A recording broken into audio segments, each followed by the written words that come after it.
rugged shores and woodlands of the north, its history of copper mines and iron ore, the Great Lakes fishery. To the farmlands of the southern counties we'll look around, my friend, and all that waits the sportsman in the state of Michigan.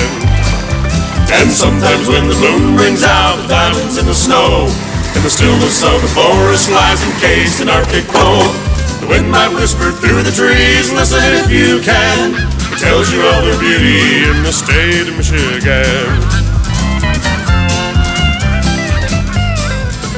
Hi there, come on in. It's Thursday night, June 17th, 2004. We are back on track for the summer with our regular shows. Stay tuned.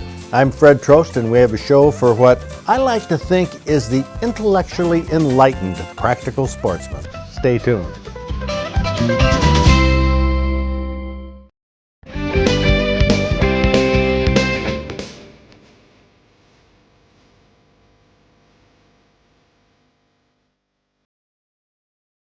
The Michigan county we're featuring this week is one of those beautiful up-north counties it's named after its geography. Here's a hint. Hit the buzzer when you think you know the answer. It's named after the narrow peninsula that goes for several miles into Lake Huron.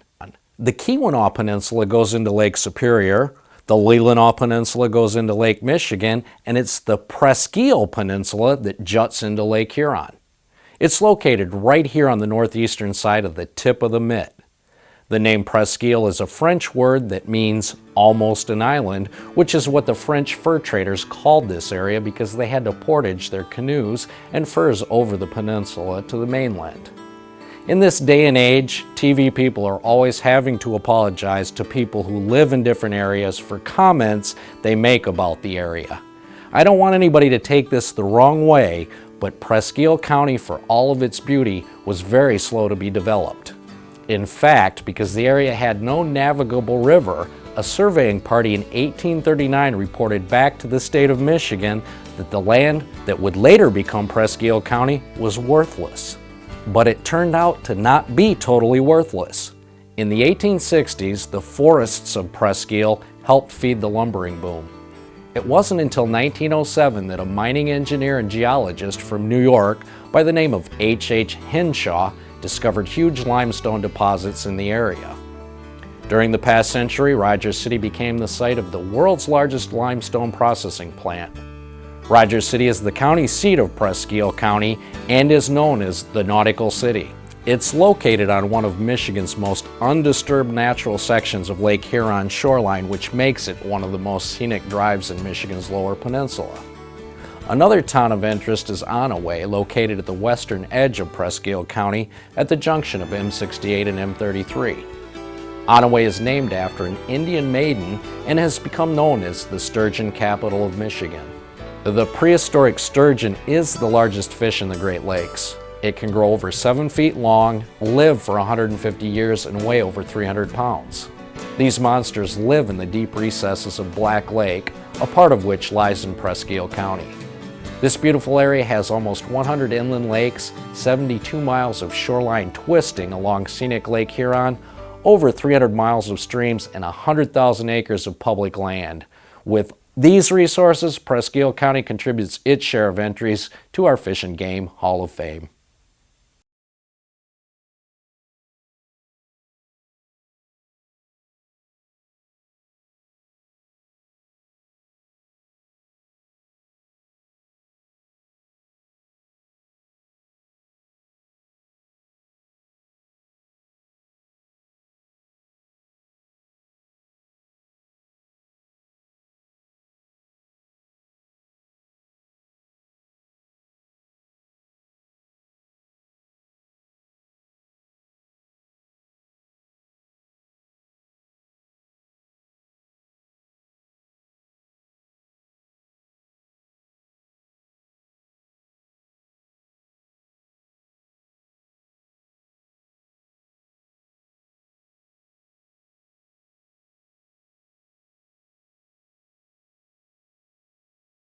So what county will be the next county we're featuring on the Fish and Game Hall of Fame? It's going to be Kalamazoo County.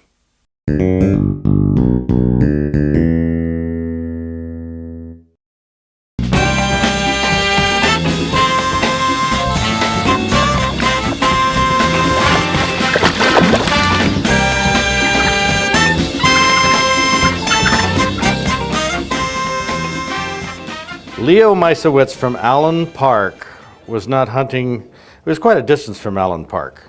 In fact, it was up in Iron County. That's correct. Way up there on public land. That's cool. It's a long way to go, but well worth it. Yeah, look at this. This is a 10-pointer, 15-inch spread. I mean, the bucks up there in Iron County aren't the huge monsters like down in Washtenaw. No, they're smaller. They've got some big bodies down there, but we never see much like this. It's starting to come around though. And this was the 19th, the fourth day of the season. It says you're in a tree stand. Is that a temporary stand? Well, it'd have to be a temporary stand on public land. Yeah, we go up about 5 days early and bow hunt first. And when that's done, then we get right into rifle. And this was like the 9th day of hunting, and we had no success. Did you see many deer? Saw some does, some spikes, but nothing really what we were looking for. And that 9th day, the crew, we all went down to the river where a friend of mine used to hunt all the time. And God bless him, he passed away 3 years ago. We put up a plaque for him. We go down and visit him every year. And this year, when we left there, that evening, this came out for me. Now, this is public land, so I mean, hey, you could go somewhere else. You talk about that in recent years? We talked about it about 2 days before I got this, and we've changed our mind. We're staying. Okay, so you're back up there next year. Leo Meisowitz from Allen Park. Thank you. Hey, good job.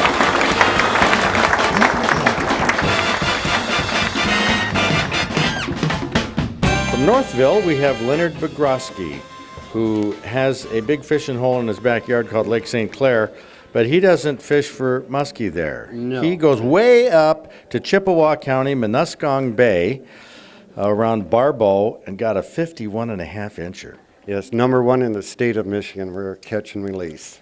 This is a Hold it. reproduction. Oh. Reproduction.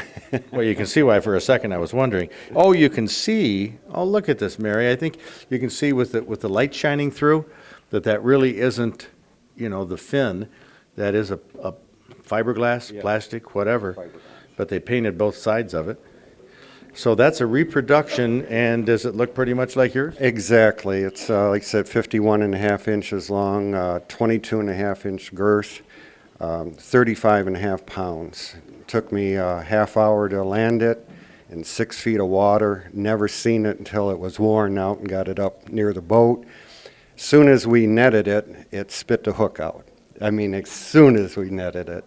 So it was very, very exciting, very exciting. Well, you said you got that in 6 feet of water, so you were in the deep hole in Muskong Bay. Yes, it's real shallow there, a lot of weeds and stuff. Especially with the water levels lately. You're talking a lot of it is 3-4 feet deep. Yes, we were in there in the spring part, and it was about 6 feet of water. It was right above the weed line. Well, that's great. So how much do they nick you for getting a reproduction like this? It's $15 a square inch. So A square inch? Yes. Square inch? $750.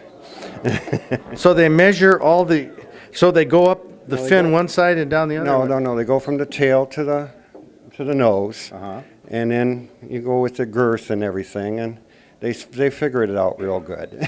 Well, it sounds like they did real good when they figured it out. Well, I'd like to thank the muskie guide out of Pittsford, Bert Rayner. He really gave us a thrill. Excellent. And that muskie is back there again to catch again. Yes, it is. Well, there you go. Congratulations. Leonard Bogroski from Northville.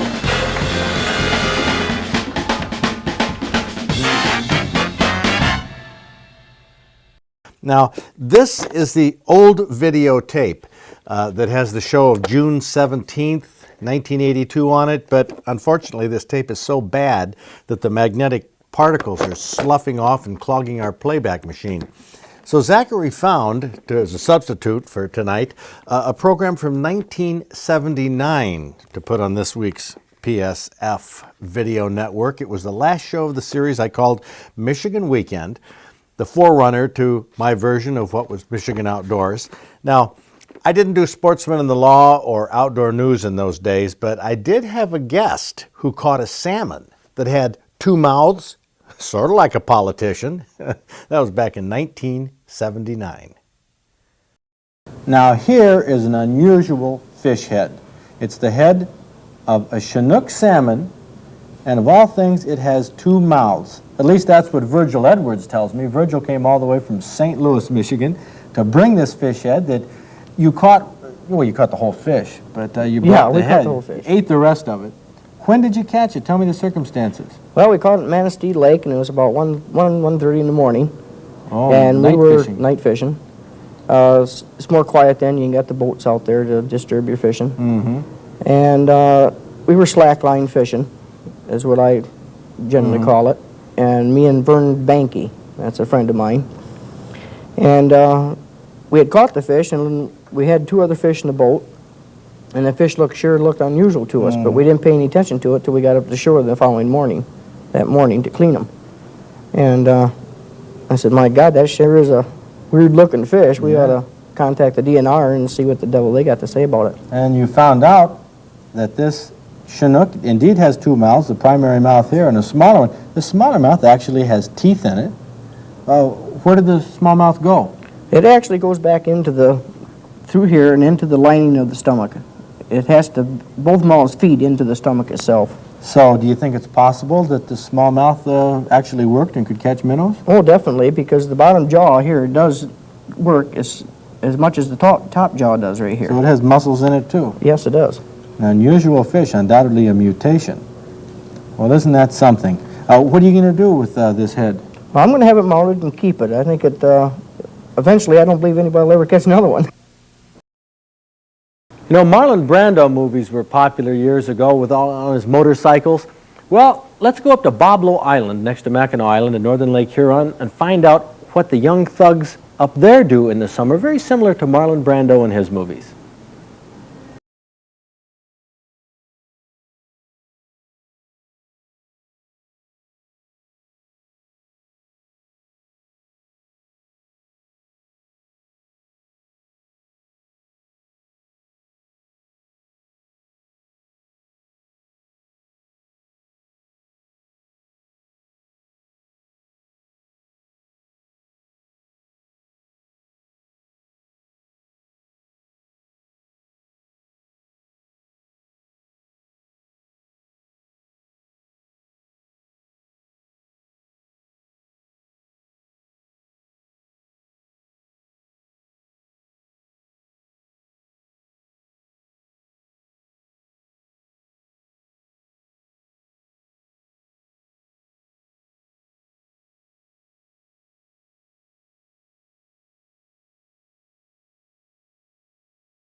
Well, that's what they do up on Boblo Island, northern Lake Huron. Right next to Mackinac Island, there's a small population of people who spend their summers there. The kids get out on the dock, and one of the few things they have to do there, well, they have a lot to do outdoors, but as far as recreation, there's not much in the way of pool halls and pinball machines and all that, so they get out on the dock with their bicycles, tie a rope on the end of the bike.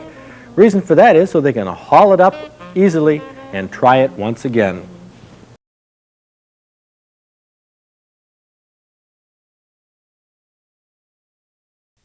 That little feature reflects the traditional activities and traditional values that we're trying to promote through the Practical Sportsman Foundation. Unfortunately, too many people are too hyper about liability and taking risks, so kids aren't allowed to do things like that anymore.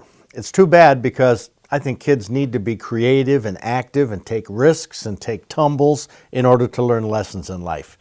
Now, back in the 1970s, I produced comic vignettes for my TV shows just to lighten things up. And because the Michigan Weekend show had a few more subjects than just hunting and fishing, I did a feature one week on skateboarding. And as you watch this concluding minute of tonight's show, both Zachary and I are in these skits. I was 32 years old when I produced this show. Zachary was 10. See if you can tell which of us played which parts in this epic contribution to skateboarding safety.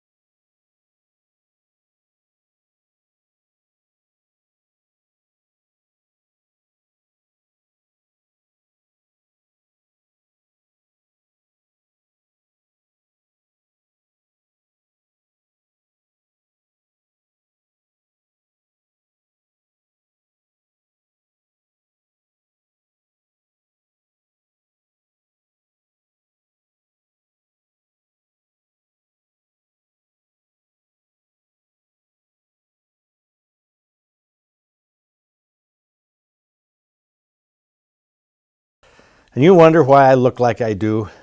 I tell you, I've taken a beating over the years. But since it's June, the weather is beautiful even when it rains. So take a kid fishing this weekend, or at least get outdoors. It's a great place to be. See you next week.